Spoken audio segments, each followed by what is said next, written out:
पाठशाला में आपका स्वागत है। पिछले पाठशाला में हम लोग बिंबिसार तक देख चुके थे। आज की पाठशाला में देखते हैं अजातशत्रु। पिछले पाठशाला में हम लोग बिंबिसार तक देख चुके हैं कि बिंबिसार की हत्या उसका पुत्र अजातशत्रु ने कर दिया था। ये किसके अनुसार?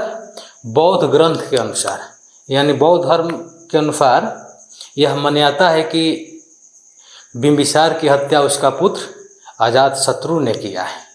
लेकिन अगर हम जैन ग्रंथ की बात करते हैं तो जैन ग्रंथ कहता है कि अजातशत्रु अपने पिता को जेल में कैद कर दिया था, जहाँ पर उसने आत्महत्या कर लिया था। अजातशत्रु बिंबिसार के मृत्यु के बाद मगध का शासक बना। बिंबिसार के मृत्यु के बाद भी मान सकते हैं, या जेल में कैद होने के बाद अजातशत्रु जो है मगध का शासक बना। और अजातशत्रु का जो शासन काल रहा वह 492 ईसा पूर्व से लेकर 460 ईसा पूर्व।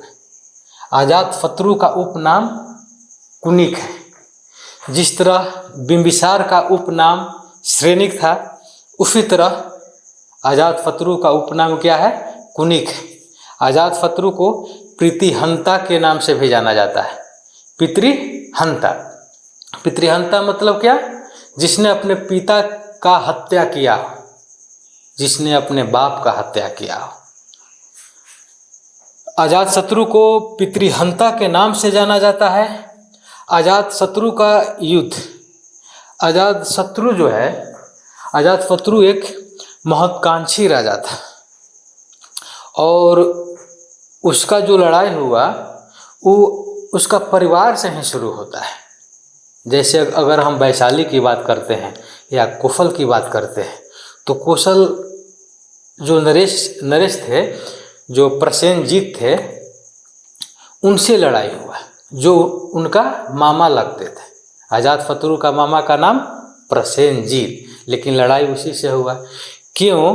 क्योंकि प्रसेनजीत की जो बहन थी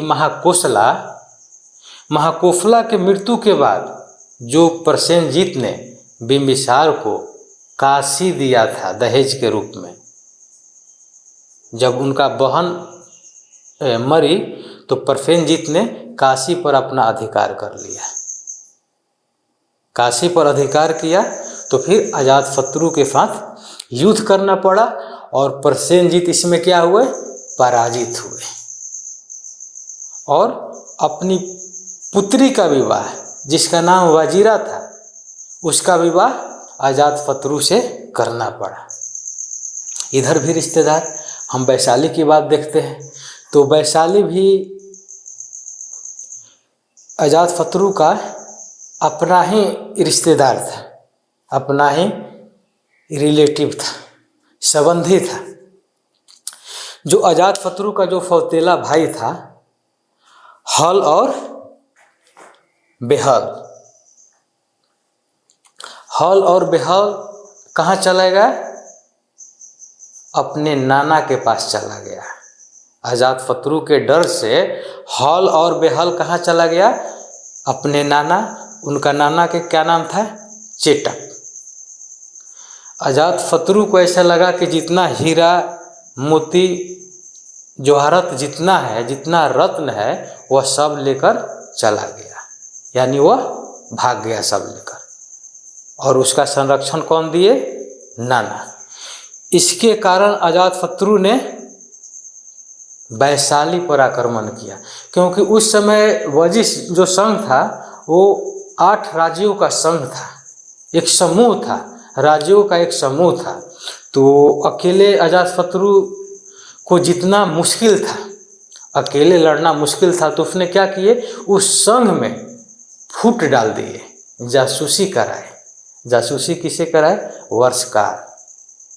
वर्षकार अजातशत्रु का एक मंत्री था। वर्षकार द्वारा उस संघ में फूट डाला है। फूट डालकर अजातशत्रु ने उस युद्ध को जीता, यानी वैशाली को जीता। चेटक को हराया। हल और बेहल सौतेला भाई थे अजातशत्रु का, जो नाना चेटक के पास थे। हाथी और हीरा मोती प्राप्त करने के लिए अजातशत्रु ने वैशाली पर आक्रमण किया। अजातशत्रु को लगा कि सारा हीरा मोती लेकर वो चला गया है। जीत किसका हुआ? अजातशत्रु का। जीत में भूमिका किसका था? वर्षकार या सुनिधि का। युद्ध में प्रयोग हुआ। वह युद्ध उस जमाने का सबसे महत्वपूर्ण युद्ध। उस युद्ध में नई तकनीक का प्रयोग किया गया, जिसका नाम था रथ मुसल और महाशिला कंटक। रथ मुसल ऐसा माना जाता है कि अजातशत्रु का जो जीत का मेन जो श्रेय दिया जाता है, अजातशत्रु एक योग्य राजा था ही, इसमें कोई दो राय नहीं है। लेकिन उसने युद्ध में जो लड़ने का जो तकनीक अपनाया और उस लड़ाई में जो उसने हथियार का प्रयोग किया, वह भी उसका युद्ध में सफलता का मुख्य कारण है। अजातशत्रु ने रथ मुसल और महाशिला कंटक का प्रयोग किया। रथ मुसल उस समय एक ऐसा यंत्र था जो बड़ा बड़ा पत्थर काफ़ी दूर तक फेंक देता था। यानी दुश्मन अगर काफ़ी दूर तक भी हो, यानी 50 मीटर 100 मीटर दूर तक हो, तो वह बड़ा बड़ा पत्थर रथ मुसल द्वारा दुश्मनों पर फेंक देता था, जिससे आदमी काफ़ी मरता था। विपक्षी जो खेमा था उसमें हलचल मच जाता था। उसी तरह महाशिला कंटक क्या था? एक आरे की तरह था। वो हथियार था कि वो हजारों में नरसंहार कर देता था। बहुत घातक हथियार क्या था? महाशिला कंटक के भय से जो विरोधी खेमा था उसमें भय उत्पन्न हो गया और अंततः वैशाली पराजित हुआ और अजातशत्रु का जीत हुआ। इसके बाद जो चेटक थे वह गुट बनाए। किसका गुट बनाए? कोफल का, लिच्छवी का, मल का। लेकिन अजातशत्रु ने सभी को पराजित किया। यानी अजातशत्रु एक महत्वाकांक्षी राजा के साथ साथ एक योग्य राजा था। इसी युद्ध में आजीवक संप्रदाय के संस्थापक मखली गोपाल की मृत्यु हुई। अजातशत्रु और कोफल राजा के बीच युद्ध हुआ। महाकोफला की मृत्यु के बाद प्रसेनजीत ने काशी पर अपना अधिकार कर लिया, जिसके चलते अजातशत्रु ने प्रसेनजीत पर आक्रमण किए। आक्रमण के बाद वजीरा का विवाह अजातशत्रु के साथ होता है और काशी पर पुनः अधिकार कर लेता है। कौन? तो अजातशत्रु। और प्रसेनजीत पराजित होते हैं। अजातशत्रु बिंबिसार के समय क्या थे भाई? वह राजपाल था। राजपाल, जिसे प्रांतपाल कहा जाता था उस समय। बिंबिसार के समय वो कहाँ का राजपाल था? तो अंक का, चंपा का राजपाल था। अंक की राजधानी कहाँ थी? चंपा। वह बिंबिसार के समय चंपा का राजपाल यानी प्रांतपाल था। तो वह युद्ध के बारीकियों को काफ़ी नज़दीक से देखा था कि किस तरह युद्ध लड़ा जाता है और किस तरह युद्ध जीता जाता है। चेटक ने लिच्छवी, मल तथा कोफल के साथ मिलकर गुट बनाया, लेकिन अजातशत्रु ने सभी को पराजित किया। राजगृह का किलाबंदी किया किसने? अजातशत्रु ने। राजगृह का किलाबंदी किसने किया? अजातशत्रु ने। यानी जो राजधानी था उसको किलाबंदी कर दिया कि कोई भी आक्रमण आसानी से राजधानी में प्रवेश न करे। किसी का भी आक्रमण को विफल करने के लिए, एक अवरोध पैदा करने के लिए उसका राजधानी को क्या किया? अजातशत्रु ने किलाबंदी किया, यानी राजगृह का किलाबंदी किया। पाटली ग्राम में सैन्य छावनी का निर्माण कराया अजातशत्रु। पाटली ग्राम में सैन्य छावनी का निर्माण किसने कराया? अजातशत्रु ने कराया। अजातशत्रु आरंभ में जैन धर्म का मानने वाला था। अजातशत्रु जो था प्रारंभ में शुरुआती दौर में वह जैन धर्म मानता था, लेकिन बाद में उन्होंने बुद्ध के उपदेश से प्रभावित होकर बौद्ध धर्म को अपनाया। प्रथम बौद्ध संगति किसके समय हुआ? अजातशत्रु के ही समय हुआ, यानी हर्यक वंश के समय ही प्रथम बौद्ध संगति हुआ। और राजा कौन था? अजातशत्रु। और प्रथम बौद्ध संगति में अध्यक्ष कौन था? कहाँ हुआ? ईस्वी सन कब था? और उसमें क्या निर्णय लिया गया? इस पर विस्तृत पाठशाला जो है बौद्ध धर्म में बताया जा चुका है। इसके बारे में काफ़ी विस्तार से बौद्ध धर्म में बताया जा चुका है। तो इस तरह देखते हैं कि प्रथम बौद्ध जो संगति हुआ अजातशत्रु के समय हुआ, और अजातशत्रु की हत्या किसने किया? उदयन ने किया। ये किसके अनुसार?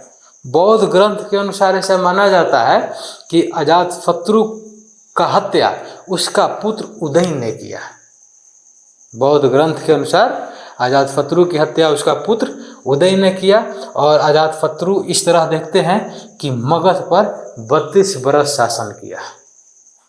जिस तरह बिंबिसार ने मगध पर 52 साल शासन किया, उसी प्रकार अजातशत्रु ने मगध पर लगभग 32 साल यानी 32 बरस शासन किया।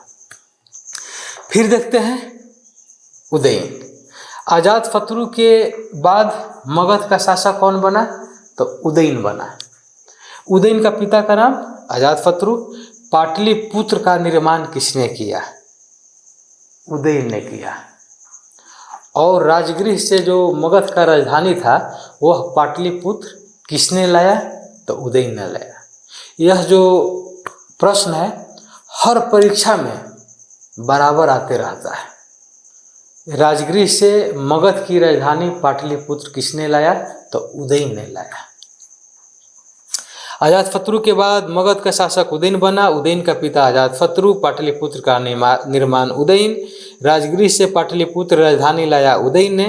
और पाटलिपुत्र का अन्य नाम, यह भी बराबर परीक्षा में आते रहता है कि पाटलिपुत्र का और किस नाम से जाना जाता है? तो कुसुमपुरा, कुसुमध्वज, पुष्पपुरम, पाटलीग्राम, अजीमाबाद और पटना। और उदयन की हत्या किसने किया? उदयन की हत्या अवंती के राजा पुलक ने किया। उदयन की हत्या अवंती के राजा पुलक ने किया। उदयन वैसा मगध का शासक नहीं था जैसा अजातशत्रु था। इसके बाद देखते हैं कि हर्यक वंश का अंतिम शासक कौन था? नागदशक। हर्यक वंश का अंतिम शासक नागदशक था। नागदशक किसका पुत्र था? तो उदयन का पुत्र था। और नागदशक का हत्या किसने किया? शिशुनाग ने।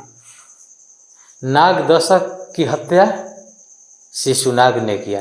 नागदशक एक अयोग्य राजा था। अयोग्य मतलब क्या? कायर था, कमजोर था, अक्षम था। और जहाँ कमजोर राजा होता है वहाँ उसका जो प्रांतपाल होता है, जो राजपाल होता है, जो उसका सेनापति होता है, राजा का हत्या करता है और खुद सिंहासन पर बैठ जाता है। क्योंकि अयोग्य राजा के समय जनता में असंतोष उत्पन्न होता है, जनता में विद्रोह उत्पन्न होता है, क्योंकि जनता की आकांक्षाओं की पूर्ति नहीं होता है, जनता अनुरूप शासन नहीं चलता है, जनता दुख, दर्द, तकलीफ, कष्ट, पीड़ा में रहता है, लेकिन राजा उस पर ध्यान नहीं देता है। जब राजा ध्यान नहीं देता है तो इसका मौका का फायदा कौन उठाता है? तो उसका सेनापति, प्रांतपाल, राजपाल उठाता है और राजा का हत्या करता है। तो उसी प्रकार नागदशक का हत्या किसने करता है? तो शिशुनाग ने। और फिर शिशुनाग वंश शुरू होता है। और शिशुनाग कहाँ का प्रांतपाल था, कहाँ का राजपाल था? तो यह काशी का राजपाल था। हर्यक वंश के समय, अजातशत्रु के समय जो शिशुनाग था वह कहाँ का राजपाल था, कहाँ का प्रांतपाल था? तो वह काशी का प्रांतपाल था। लेकिन शिशुनाग ने नागदशक की हत्या कर शिशुनाग वंश यहाँ से शुरू होती है और हर्यक वंश यहाँ समाप्त हो जाती है। अब आगे की पाठशाला में हम लोग शिशुनाग वंश और उसके आगे की पढ़ेंगे। तो ठीक है, फिर मिलते हैं अगली पाठशाला में।